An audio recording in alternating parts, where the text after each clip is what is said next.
Praise the Lord, our daily bread. Luke chapter 3, verse 14. Soldiers also asked him, saying, "What about us? What must we do?"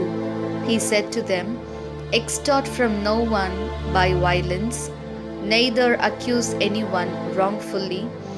Be content with your wages."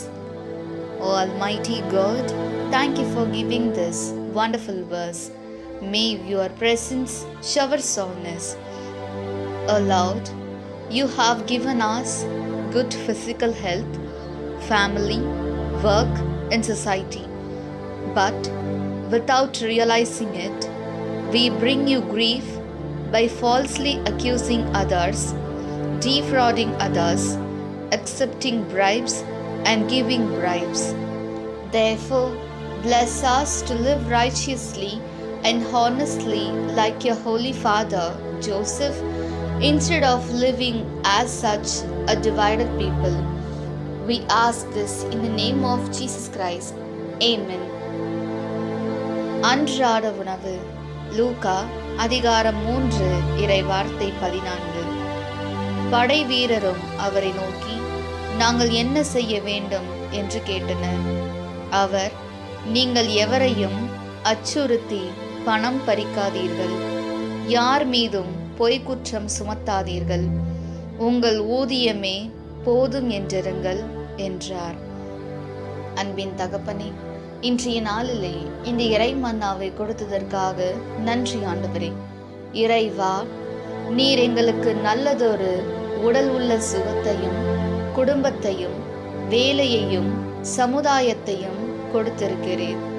ஆனால் நாங்களோ அதை உணராமல் பிறர் மீது பொய்க்குற்றம் சுமத்துதல், பிறரிடம் வஞ்சித்து பணம் பறித்தல், லஞ்சம் வாங்குதல், லஞ்சம் கொடுத்தல் போன்ற காரியங்களில் ஈடுபட்டு உமக்கு வருத்தம் வருவிக்கின்றோம். எனவே இப்பேற்பட்ட மக்களாக வாழாமல் உமது தந்தை தூய யோசேப்பை போன்று நீதியோடும் நேர்மையோடும் வாழ எங்களை ஆசீர்வதியும். ஆமீன். അന്നുള്ള ഭോജനം. ലൂക്കാ 3 അധ്യായം 14 വാക്യം. പടയാളികളും അവനോട് ചോദിച്ച്, "ഞങ്ങൾ എന്ത് ചെയ്യണം?"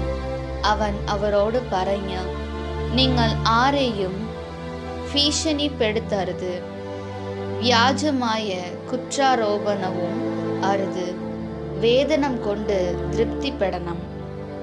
ദൈവമേ, ഞങ്ങൾക്ക് നല്ല ആരോഗ്യവും സൗഖ്യവും നല്ല കുടുംബത്തെയും നല്ല ജോലിയെയും അങ്ങ് നൽകിയല്ലോ. പക്ഷേ ഞങ്ങൾ അതിനെ ഓർക്കാതെ മറ്റുള്ളവരെ വഞ്ചിക്കുന്നു, കൈക്കൂലി മേടിക്കുന്നു. അതിനാൽ ഇങ്ങനെയുള്ള മക്കളായി ജീവിക്കാതെ ജോസഫിനെ പോലെ നീതിയുള്ളവരായി ജീവിക്കുവാൻ ഞങ്ങളെ അനുഗ്രഹിക്കണമേ. ആമേൻ.